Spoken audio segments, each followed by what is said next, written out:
Pisces, my water babies, positive vibes, motivation, inspiration, elevation, love, light, positive energy, goodwill, peace and healing, abundance and prosperity all your way. Please like, share, comment, and subscribe. If this page has been a blessing to you, check out my LinkTree. Link is in the bio. I do have some special treats there for you. Your word of the day is joy. Joy, the smallest source of joy, can propel you to the highest source of gratitude. And gratitude is an attitude where as a water flow of blessings comes your way, because when you're grateful and you're happy for the things that you have, even at the minimum, Spirit's going to bless you with the maximum, even at a faster rate. And they're just going to keep on pouring it on you because you praised in the dark. You praised in the hard times. You praised it when you're at minimum. So we know that you're going to be extravagant when you get the maximum. Like a child, I discovered the simplicity of life.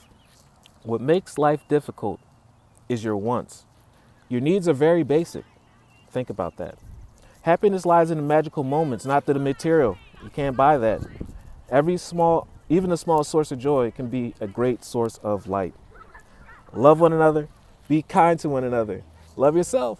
I love you too.